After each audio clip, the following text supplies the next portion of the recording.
I took videos of them saying to each other on stream, we cannot tell the truth in these debates because if we do, we automatically lose. I think what Destiny does is way better, which is just have a conversation and then prove the level of dishonesty that's behind it. When you're a competent conversationalist and you're going into it good faith, people can tell when you're being bad faith. Into debates with people all the time where they're like, no, we're not allowed to talk to people like Nick Fuentes. Destiny's doing something wrong. And I'm like, no, if you talk to Nick Fuentes, you'd be doing something wrong. Destiny's not doing anything wrong. He's Agreed. fine. He can talk to him all he wants, but you can't talk to Nick Fuentes. Like, most people, I don't think it means anything.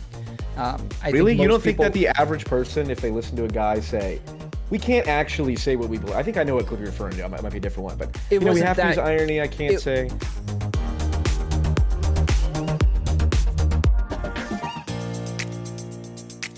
Well, okay, so then if we can, because this didn't even make my video, but I wanted to put this part in. Yeah. I didn't want to we make can it talk too about long. anything that you want, regardless. I think we're, like I said, I shared your video because I thought it was a fair criticism. So we don't have yeah, and I appreciated the way you engaged with it. Yeah.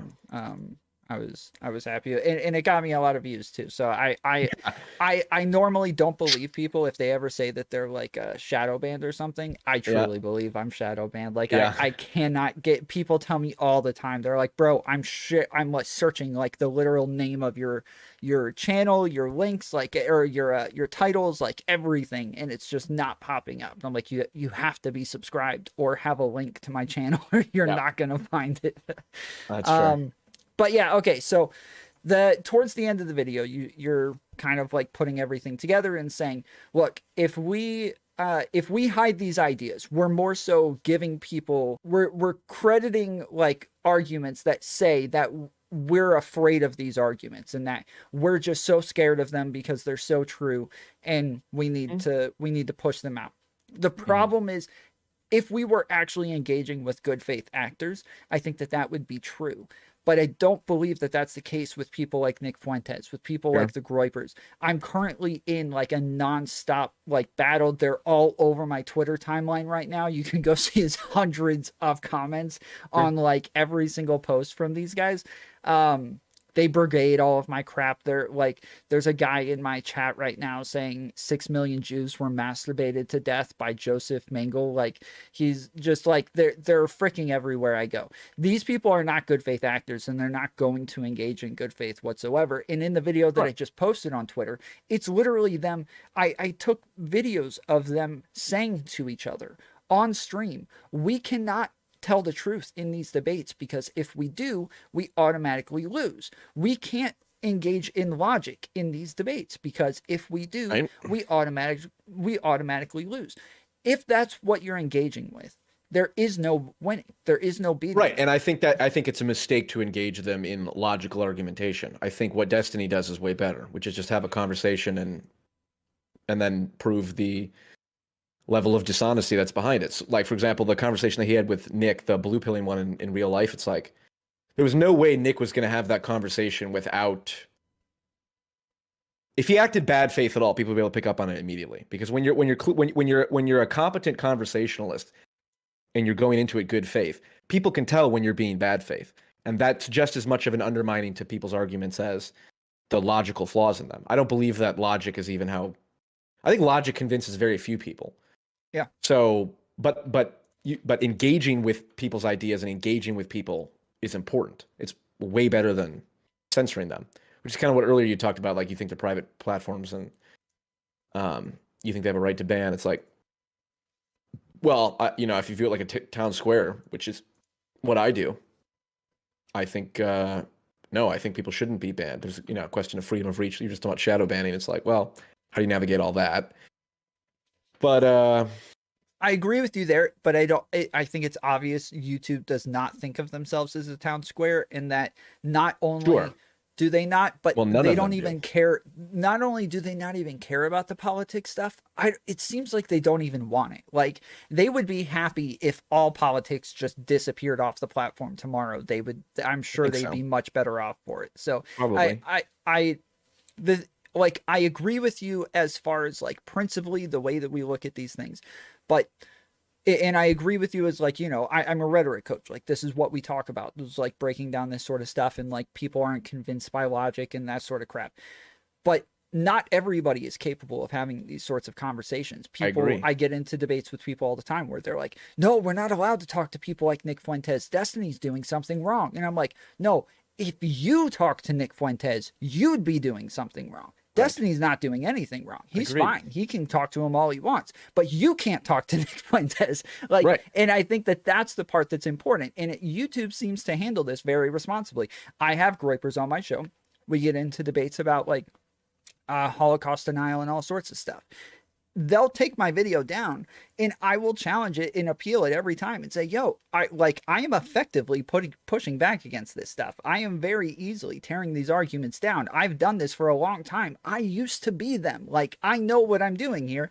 And they'll put it back up every single time they put it back up because I think that they handle these things very responsibly and they look at it and they say, oh, okay, like some people actually can engage in these arguments. And so if they are, we'll put them back up. But the video that you showed that they took down where you say like people aren't smart enough to understand the difference, I would say like, yeah, that's kind of the problem is that if we are platforming these ideas in an irresponsible way where nobody's pushing back whatsoever, then yeah, like it's kind of an issue. Um, I don't I don't agree with that, I don't think. Why, like, should people not be allowed to read Mein Kampf because no one's pushing back against it? No, but I think most people who read Mein Kampf don't just go to the library and get Mein Kampf. Most of them are taught these things in classrooms by teachers who are able to handle these things responsibly as well. Like this is the way most of us engage with these sorts of Anyone can topics. go on Amazon and buy it. They So, can, and that's fine. And as far as the government goes, the government should not have a say in these things whatsoever. But YouTube on their own property, I like me on my own show. I'm not just going to let anybody come on and say whatever they want. I'm also going to make sure that it's handled responsibly. And if I don't feel like I handle something responsibly, I'll take my video down. I'll just throw it in the trash. Like it's gone. I had sure. to do that last week. Like so yeah, like I agree with you again as far as like government goes and freedom goes, just not as far as like private property goes. Well, okay, maybe this is the most interesting conversation we can have right now. Is that it's a town square. This is where people share their opinions and information. And I'm of the opinion that that bad ideas are capable of spreading faster than good ideas, Mhm. but good ideas will inevitably win out in the end because good ideas have staying power, unlike bad ideas. A bad idea, by definition, is an idea that's not truthful, or to some degree, a good idea is grounded in the truth, and if it's grounded in the truth, then people will see that.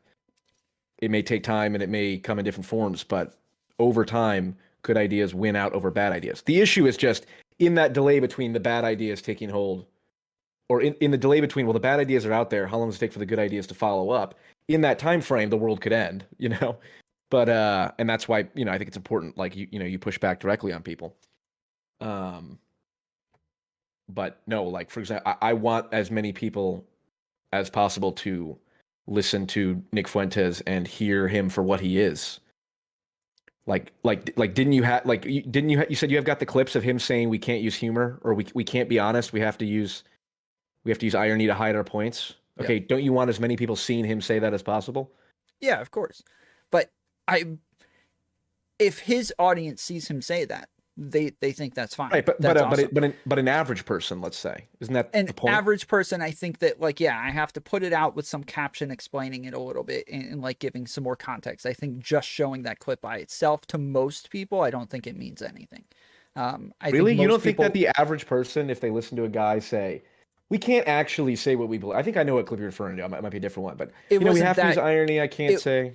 it Oh, is it a wasn't different that clip. I have that one as well, and I thought about adding it on, but I just debated a groiper, and afterwards they had like 10 of them on stream come on to talk about how they shouldn't be honest with me. They shouldn't actually debate me in an honest way or tell me their real opinions because it's one? Sure. they said they can't win that way is literally what they said. Yeah, So which like I agree with. Yeah. yeah, I do too. But they do a very good job at derailing these conversations. They do a really good job at avoiding the topics and then turning it into like a back and forth insult battle to where like I don't engage in it and I just let it go and just like keep moving. But I think you mentioned this earlier. What gets these people into these audiences is like a sense of camaraderie. Like they're probably very isolated. They need a community. They need to feel like they belong to something. And Right. that's really important. And when they all start gassing each other up this way and just say everything that everybody says is great and it's all, you know, they're all just high-fiving each other and slapping each other on the butts all the time, then Right. like, yeah, it doesn't, after a while, An echo it chamber. doesn't matter what's being said. All that matters is that you're part of the team and you're in on Right. it. And this is a growing problem. Like we see this in tons of communities on the internet where they are in those communities because of the isolation. And as long as these communities can grab onto those communities as well, this just becomes a bigger problem and a faster spreading problem. I agree. So the way you get people out of echo chambers is allow those echo chambers to cross-pollinate as much as possible. Right? Well, I mean those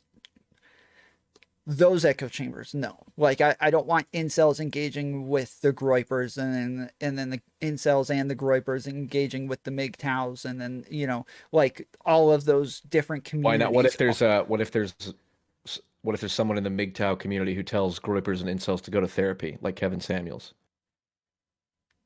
They might, but if you're feeding like I think that Kevin Samuels and those like the red pill people, I don't think that they're preying on people for being isolated.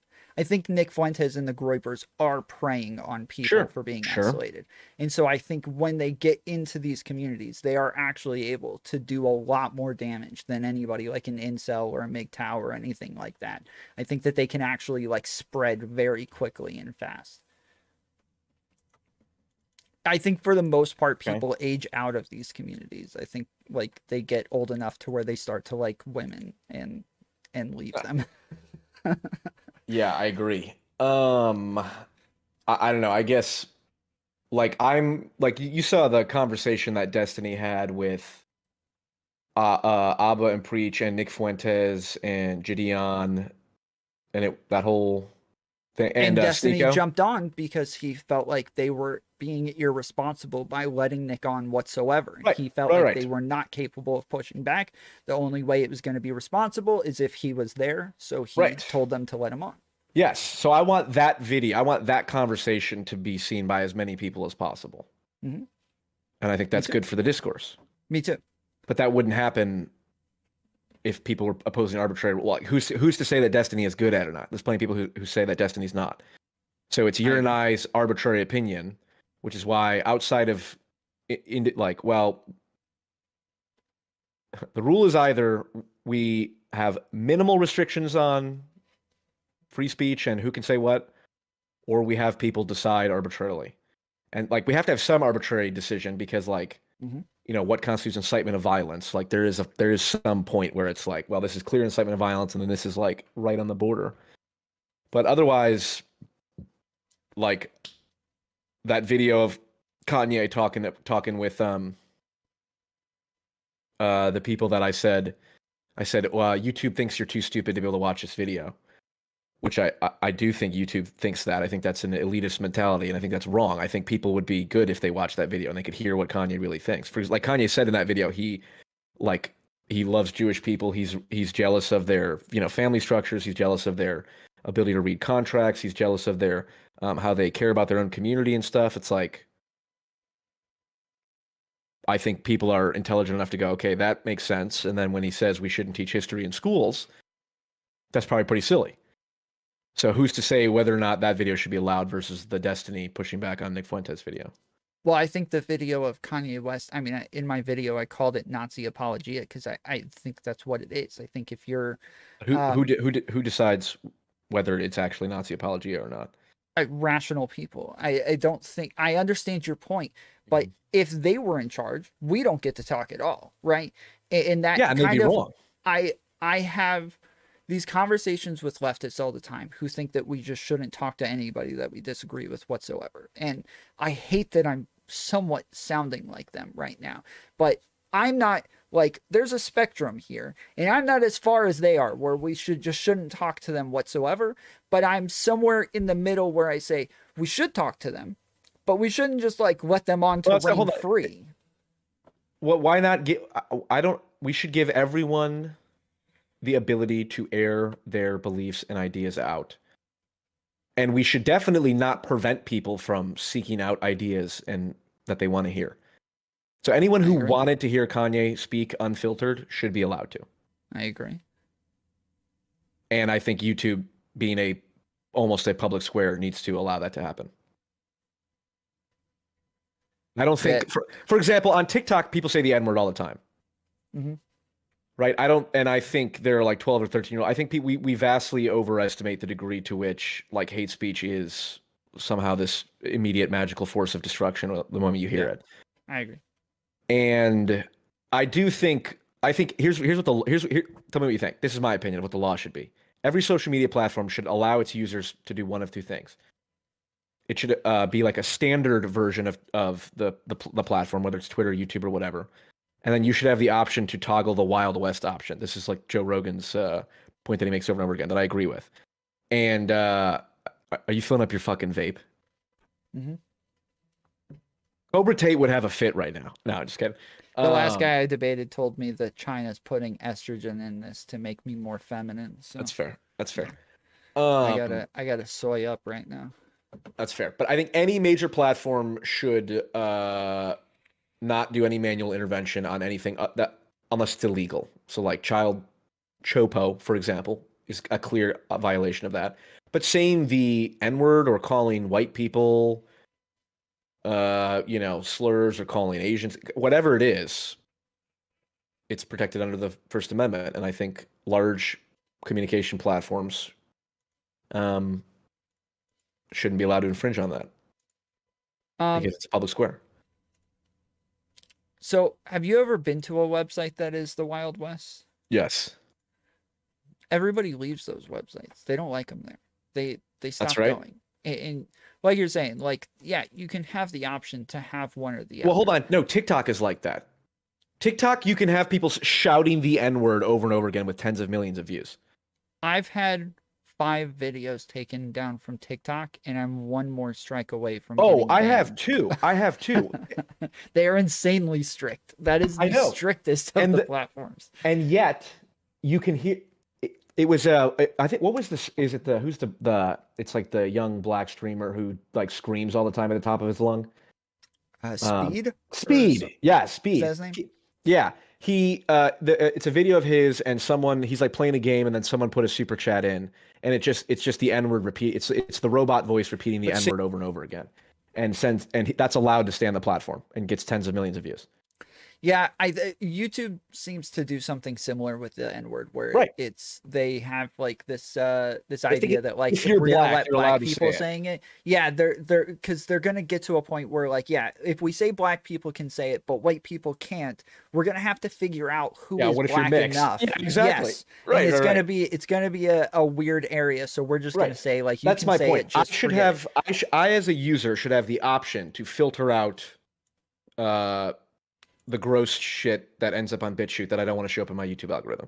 But I should also have the option, if I'm on YouTube, to say, turn off like sensitivity filtering, right? So that the algorithm will work as it would as if there was no manual intervention or something like that, right? Because the algorithm in principle should be unbiased in that, it's based off if I'm a channel.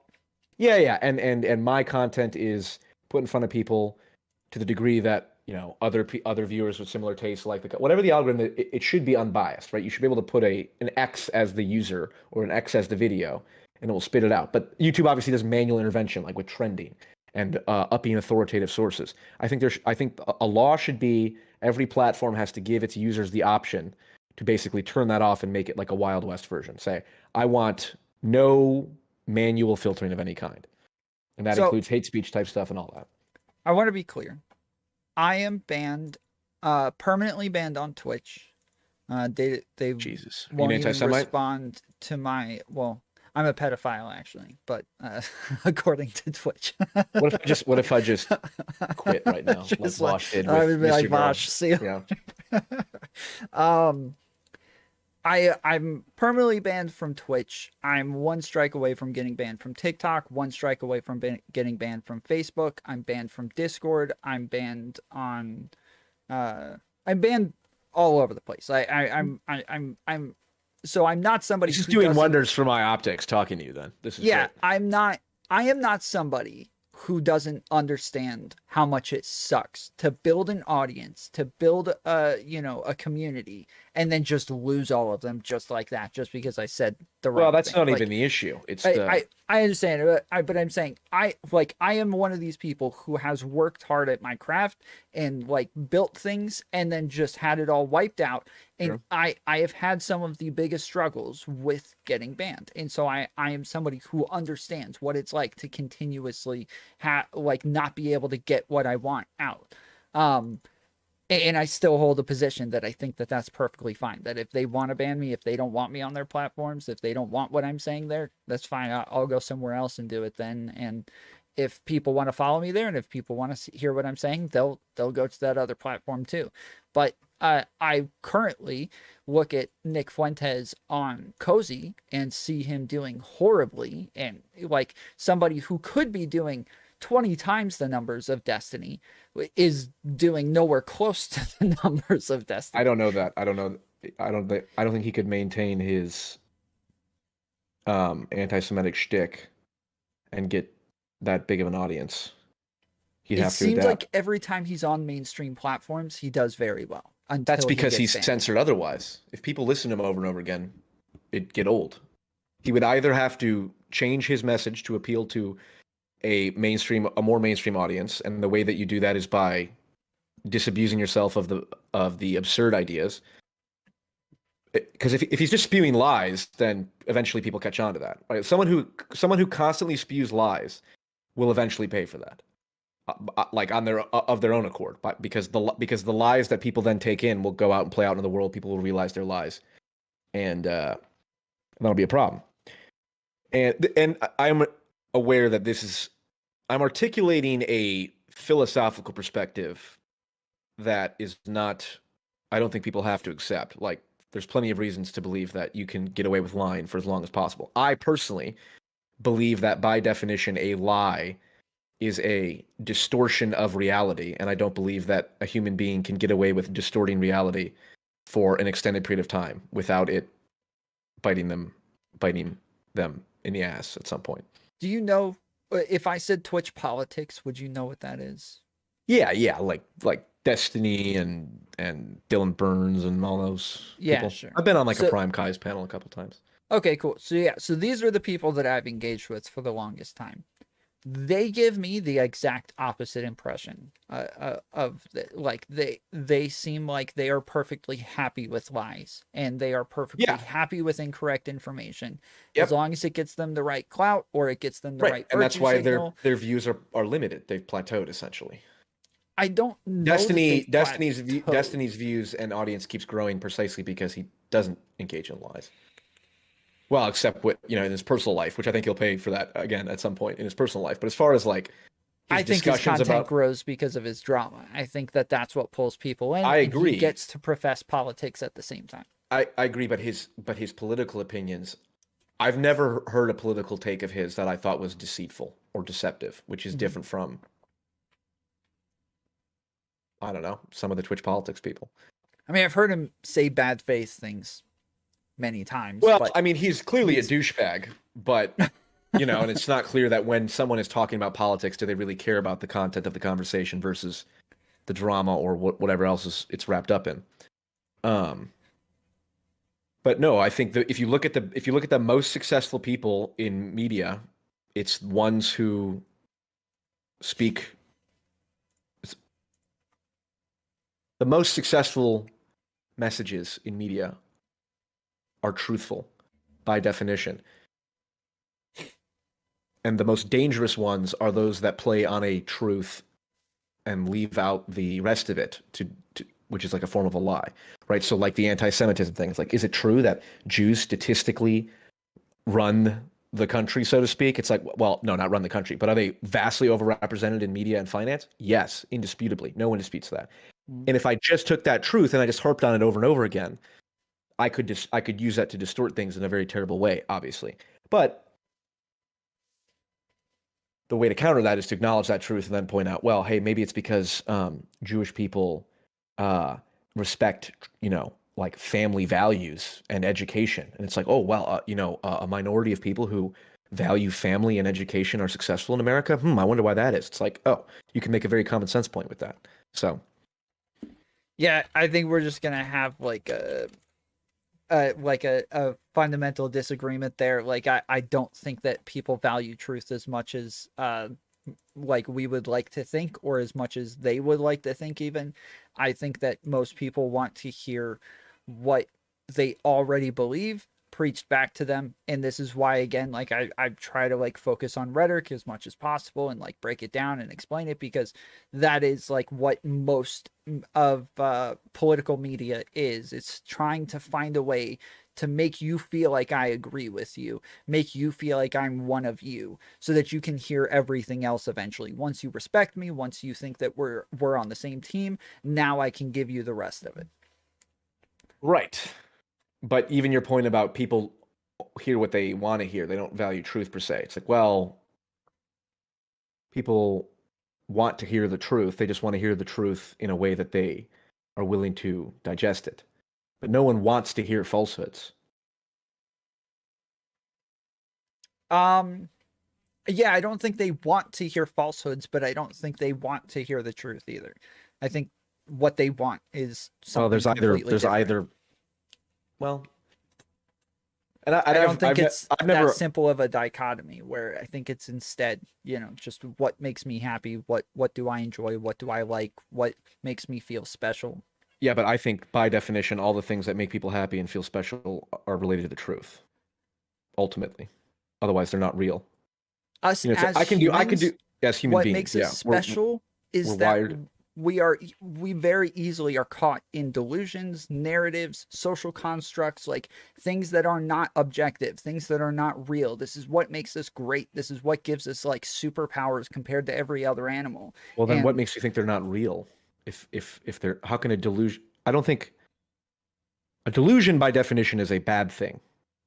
If you're deluded, at least how I would ever use the word, that makes you incapable of seeing reality. It limits your perception of reality. It puts you in a position of, vulnerability or something.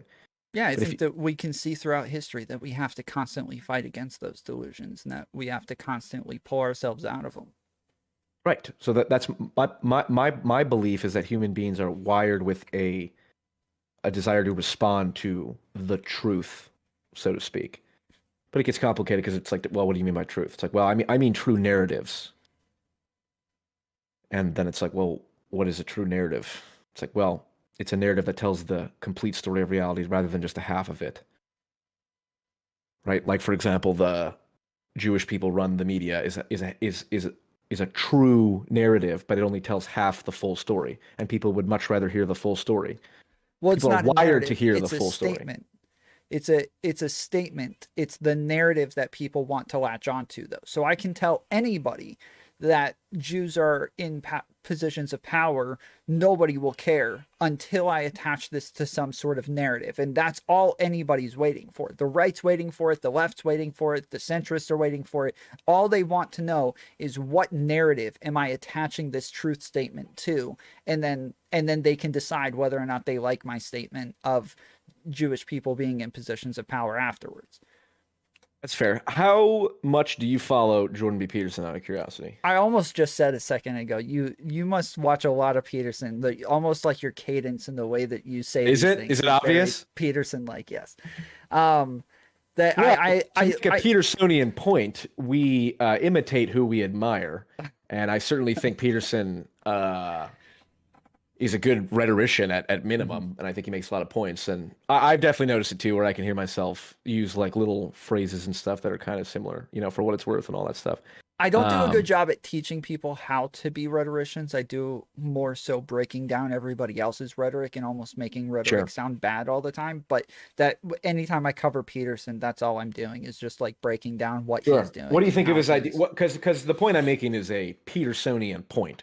Mm, That uh any form of deception, if you consume any form of deception, you'll pay for it, whether you realize it or not. Do you think that's you'll pay for it eventually?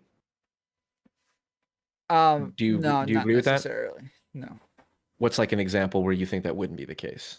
So I just recently left Christianity. I talked about this over and over. I saw absolutely no downside to continue believing in God and continuing to be a Christian, even though I now believe it to be wrong. You saw no downside in continuing to believe it, Mhm. other than the fact that it wasn't true. Yeah, but that like Well, that was the downside. but Why? What? if that is that, That then proves my point. The then fact your that question, no, then your question is like you're begging the question then all like by in and of itself by saying that if you're saying that a falsity in and of itself is a downside, but then you ask me, eventually, over will time, you? Yes, but you're saying that just by believing in something that isn't true, it's already a downside. That's what you just said with the Christianity thing. So you are begging the question just with by believing. I don't think I fully understand. you said You, that believing in Christianity, hmm that by it being a falsity, that is the downside. That you are believing in something that is false. Well, That I don't is the necessarily downside. believe Christianity is a falsity. Depends on what part of it. If you think that like But God this is literally I'm just hates, repeating what you just said. You said if it's not true, then believing in something that is false is the downside. That's what you said. Which means you're begging the question to ask me if a falsity okay, will let me lead to a maybe I said downside something over time. stupid. Let me rephrase it in what you were saying. You said so. My claim is that an individual who partakes in deception will pay for it at some point. And by partake in deception, meaning they believe in a lie, they tell a lie, whatever. If you partake in deception, you will eventually pay for that to some degree at some point. And you said, and I asked you for an example of how that's not the case. And you said leaving Christianity, right? Because you saw no downside from continuing to believe in Jesus. Well, I was saying that I could have either stayed a Christian or left Christianity, and I didn't see like Really? How do you, one. that's, I don't, that, I don't have that intuition of you. How do you choose what you believe? You Well, don't like choose what you you don't. believe. That's You what I'm only, saying. right. So you could, so I don't think that your point about you could have stayed a Christian. You saw no downside about staying a Christian. I'm saying if I did not figure this out for myself, that Mhm. that God was not real, and I had Mhm. just stayed in ignorance, I do not see any downside to that. You don't see a downside of believing in something that isn't true in like the most significant way. No. Again, Okay. because you're gonna You'd go make a back great to religious fundamentalist, but like the downside is that it's false in and of no, itself. no, no, no. That's not the downside. The downside is Okay. that having a false belief will cause you to uh, trip when you're walking around in the world. So, like for example, if I believe that God literally hates gay people, or that's not sorry, if I believe that God will send gay people to hell, right? Mhm. Because he loves everyone, but that's his way of loving. That and I have a gay son. Well, clearly there's a downside in believing that because now I'm going to send my kid to conversion camp. We know that doesn't work, and that's going to be awful, right? I mean, so I don't know how to say this. I That's fine. was like a very liberal Christian already. Like I wasn't a liberal. I identify as like a conservative. Like I identify more on the right, but I call myself a right wing progressive just to troll everybody. But I'm, Nice. um, Call but myself a radical centrist. Do the same yeah, thing. I have a yes, exactly yes. So I have like my sister's gay. Like I have, um, like I grew up in an all black neighborhood. I grew up with like I went to prison at a very young age. Like I have very How old are unique. you? I'm 20 or 20. I'm 34. Yeah.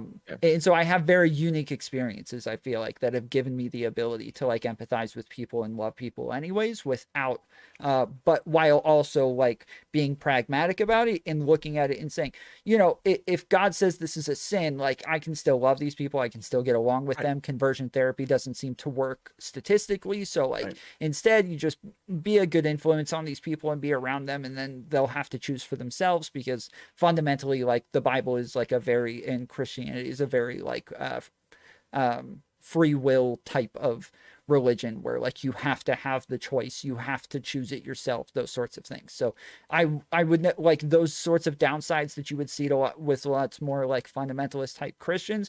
I didn't see those downsides with my own beliefs.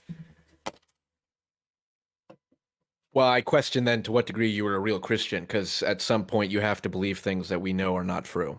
Well, I can Like, believe that they'll still go to hell without actually like, without there being any downside, or without sending them really? conversion If you therapy. really believe that people you like, if you had it, see, I don't buy that. If you really believed that like the people that you love are going to hell, burning forever in eternity, if you really believe that, wouldn't like you wouldn't do anything about that? It's like I find I that hard to would, but believe. like I said, like if I don't see a if I don't see that there's like it actually works to go and like scream in their faces all the time Well, and of just course like, not. But you you would know, all of these constantly. other things, then yeah, then just being around them, being a good influence, being a good representation of Christianity, like those were the types of things that were important to me. Sure. Yeah, I guess I realized that it's like everything else outside of that is out of my control, and I can only just do me and do what I'm supposed to do, and that's kind of it. um okay, that's Because it fair. seems like by far the majority of people are going to hell according Yeah, I to know. that Seems like a lot of people religion. are going to So hell. Well, is it just one more person? I I'm guess like far it more kind of scared sucks, but of hell being created here on Earth with technology like Neuralink than I am of any metaphorical concept of hell yeah, in an sure. afterlife.